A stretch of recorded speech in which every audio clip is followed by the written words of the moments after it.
we were starting with what are your associations of the notion of the commons, and perhaps you might have observed some changes in your association. That would be great.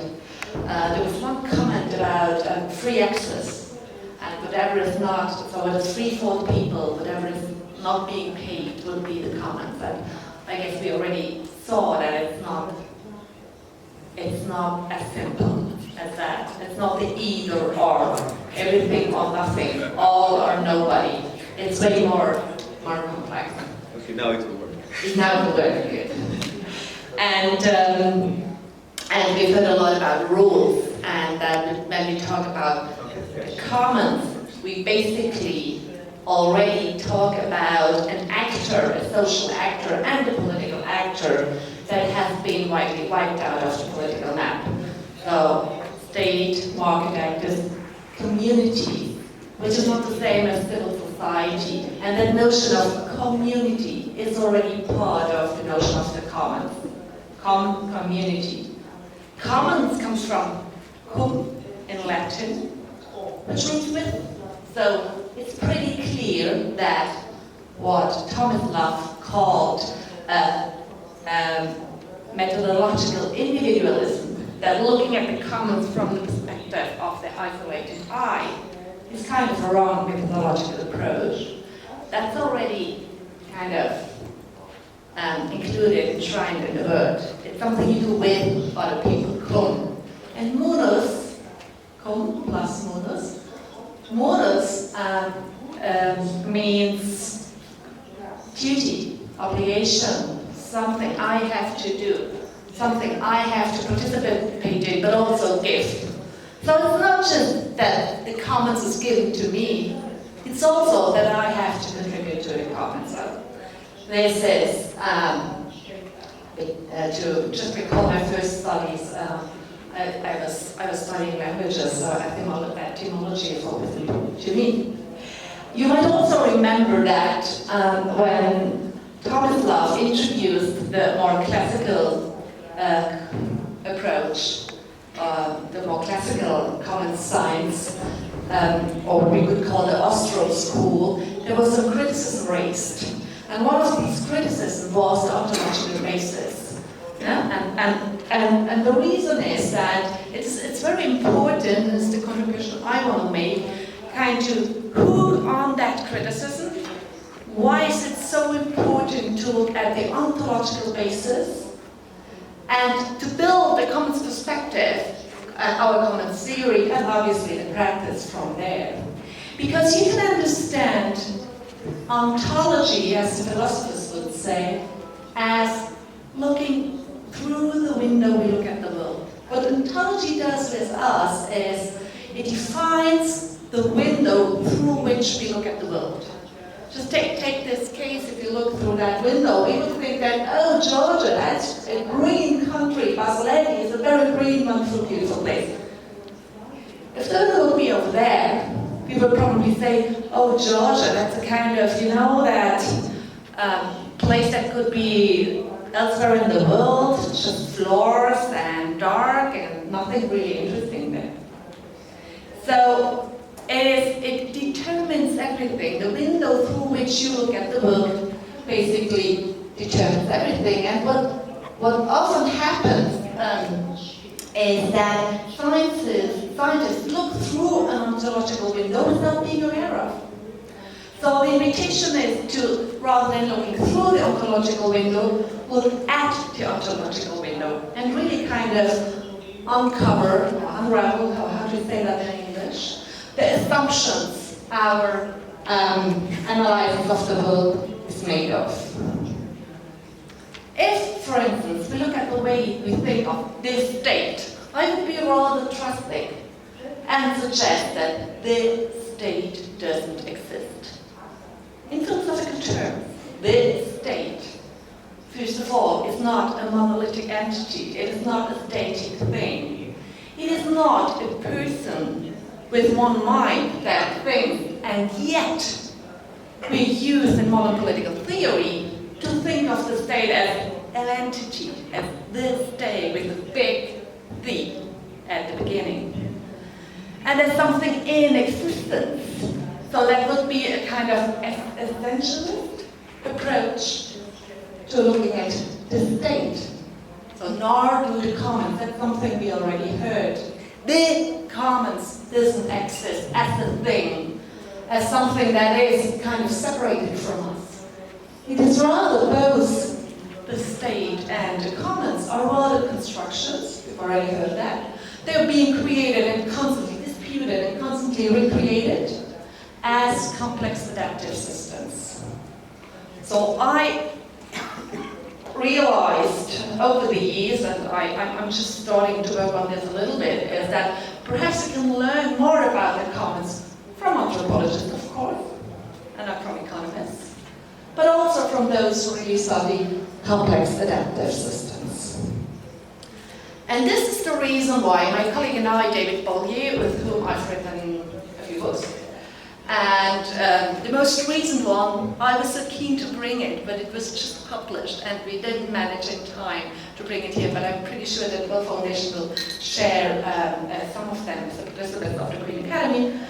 Well, this is the reason why when writing our last book, we thought that, hey, we need to take this into account. If it is true that whatever the way we look at the world, we describe the world, and we recreate the world is based on ontological premises, so then we need to start there. Which, being non-philosophers and non-academics, we are both freelancers and authors, has been quite a challenge. But we came up with that idea that it all starts with an ownership.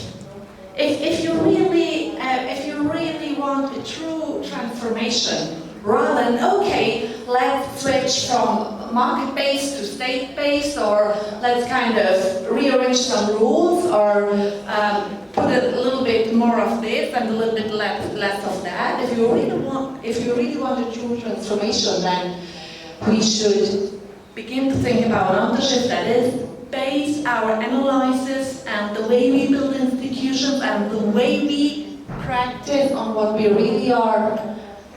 That is a relational ontology. So this is basically chapter 2 in this book, Free, Fair and Alive, Insertion Power of the Commons, shortly mentioned by Anna. And what we mean by that is, if you do that, if you base your knowledge creation and the way you look at the world on a relational ontology, then it basically unfolds. This has to do with the question of scale. Then it basically unfolds through all the levels, through the micro level, the meso level, and the macro level. So this is the way. From there you can begin to perceive new types of institutions. As I mentioned, commons, public partnerships. I need to be very, very short on this because actually I want to introduce the notion of commoning to you and not talk about ownership, but this is the very beginning of this reframing common theory, basically. So what does it mean to think about ourselves on a relational basis? It means that we stop doing science with that lens of methodological individualism. We also stop doing science, especially economics, with the idea in mind that we as human beings are essentially homo economicus, that is, an isolated I, which interest is pitted against the interest of every other person. And we start realizing that we are interdependent beings. We actually, we are born that way, quite literally. We need to cut off our connection in order to really be physically independent beings, but we remain obviously interdependent beings. So we coined that notion of the human being in a common theory, a nested I, or an interdependent being, in German an Ich in Bezogenheit. So how to understand the commons from this perspective? There is a famous phrase usually attributed to Peter Linebaugh, who is the US-American historian. And Peter Linebaugh usually says, or the quote is attributed to him, there is no commons without commoning.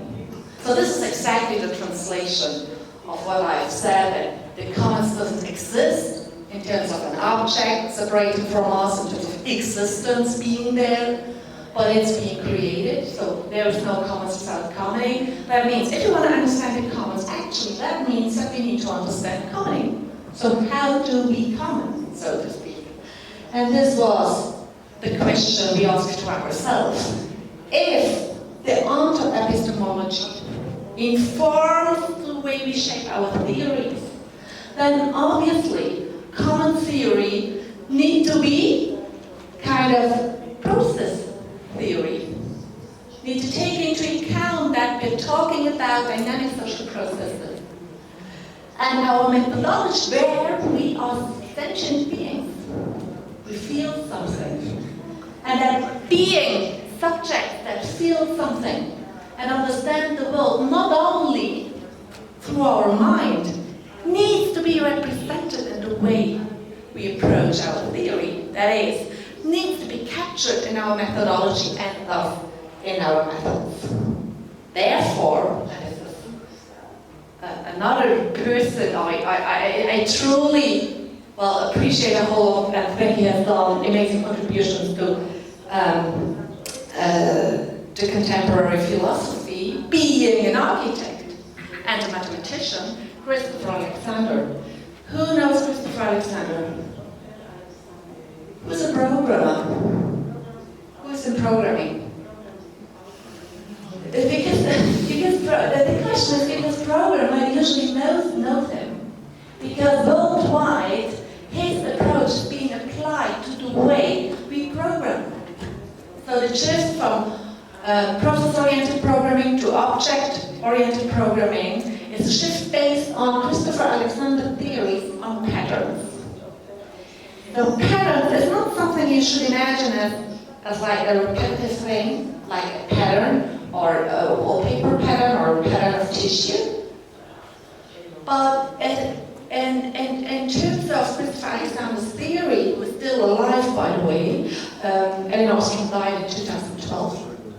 So in terms of Christopher Alexander's theories, the pattern is, imagine, you have a situation in a certain context, say, Haitian in Georgia. You have another situation in another context, but it's similar, say, Haitian, Azerbaijan. You have another situation in a similar context, but still different, say, Haitian in Russia. Easy to imagine. So there are things we need to discuss, like the operational rules. And these things, he says, are always the same. They're always the same things. And the solutions you come up with are always slightly different. This is why there is such a wide, bewildering range of rules that we can hardly make sense of because they are so context-specific. And this is why we say there's no recipe, there's no model, there's no panacea, as Elinor Ostrom always said. There is no panacea. But there is something we can call a pattern. And why is that? Because the setting is similar, the problems we have are always similar, and the solutions that work have a kind of common heart, a common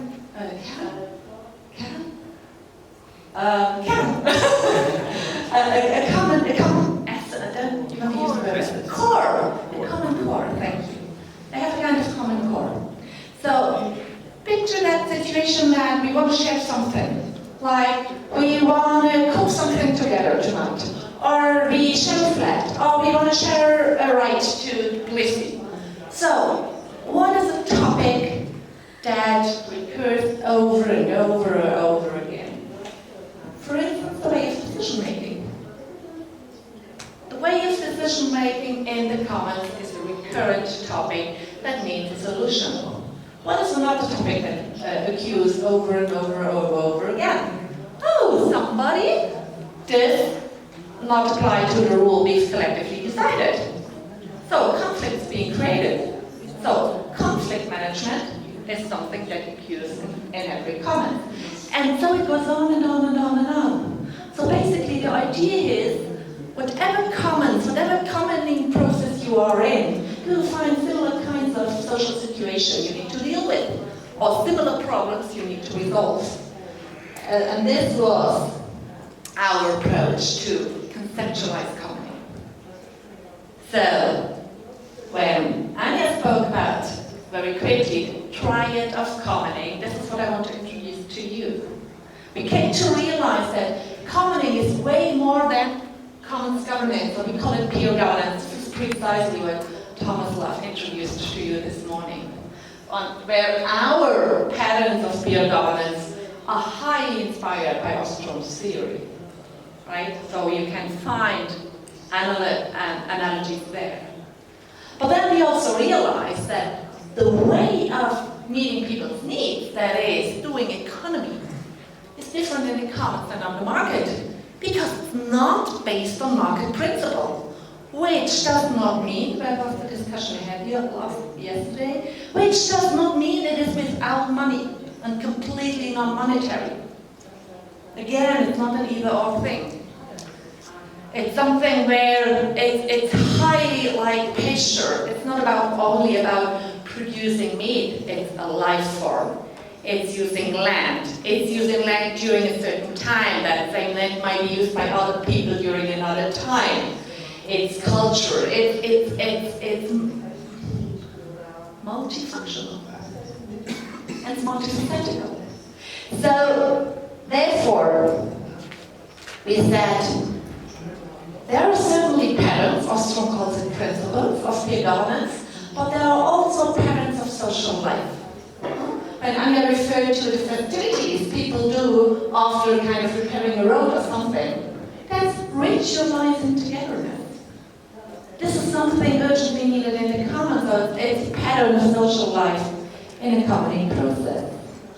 And the third element is provisioning, so doing economy differently, not on a market basis. So the suggestion we make to rethink the commons based on a framework that goes beyond the peer governances, let's take into account that the commons is, I already said it, I think somewhere, it's institution building, a certain type of governance, it's living together in a certain way, and it's doing a different kind of economy, which is nor state nor market-based.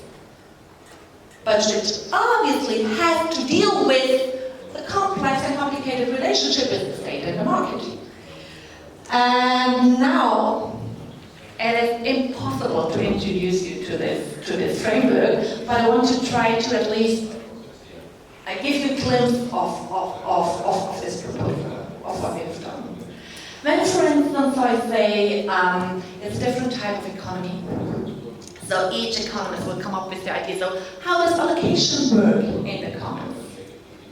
What is the normal type of allocation we have in market economy? It's trading. It's equivalent exchange. Supposedly based on a supposed law of demand and offer and demand.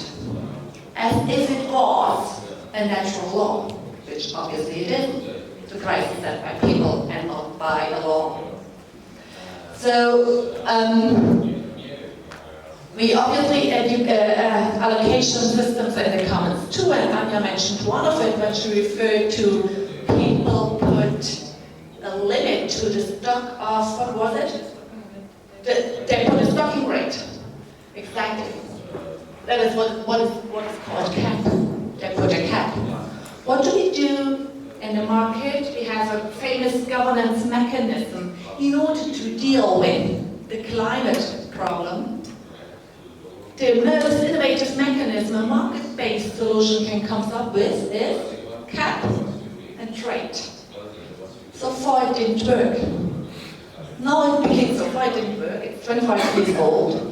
We can analyze historically the reasons why it didn't work. But one of the reasons is, as soon as you introduce money, and we said it the other day, the whole idea gets spoiled because there is a power relationship in between that you can hardly get rid of.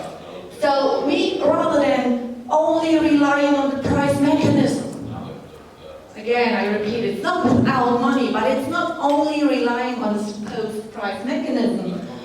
We came up with 1, 2, 3, 4 patterns of allocation. And one of it is very easy.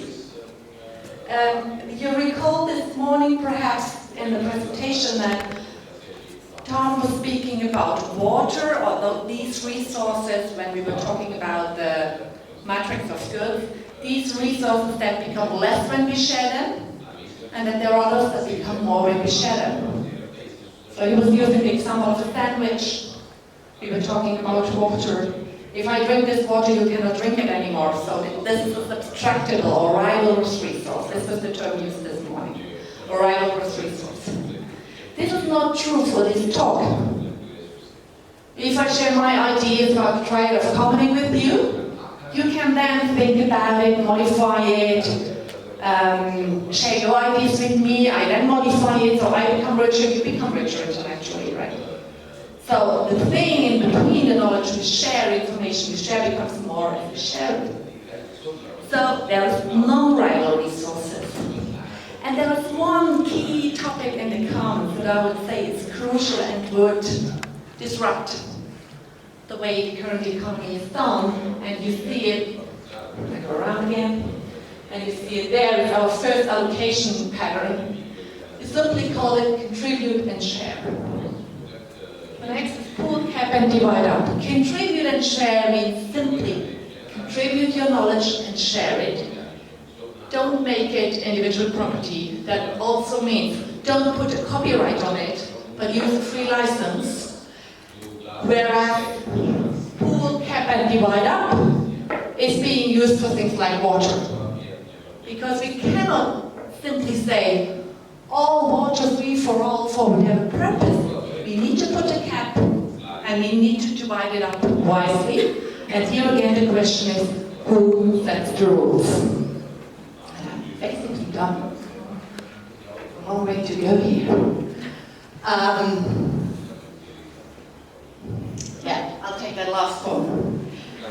Just to show you that as you get involved in pattern theory and the idea to describe, not in terms of the world, not in terms of universal principles, because this can pretty quickly go into universalism.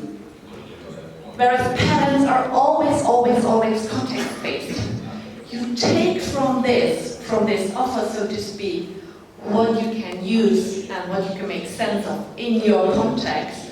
And if there is something we could not come up with, you come up with from your context. So a so-called pattern language, which connects all these patterns, is itself a commons. Open in principle and can be adapted to local contexts. But we tried to determine at least generic patterns where we felt like this was pretty typical for commons all over the world.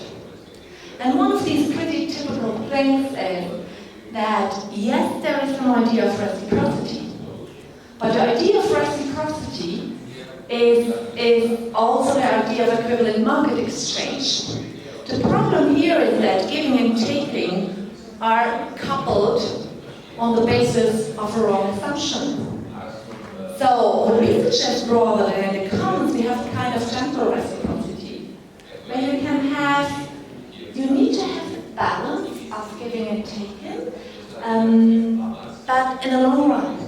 It doesn't need to be tomorrow. It doesn't need to be written down, as we've heard, and the balance takes into account your condition. The balance takes into account what you are able to contribute.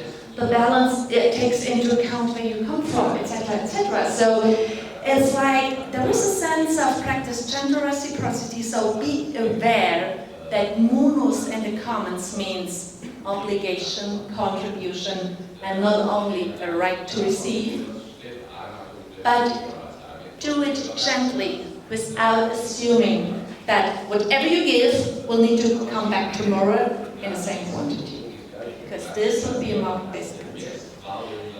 So it goes on and goes on. 28 patterns we suggest, 20 of which we're pretty sure, and our project is to develop a more fully fledged pattern language that everybody can make use of to analyze these commoning processes and build commoning processes.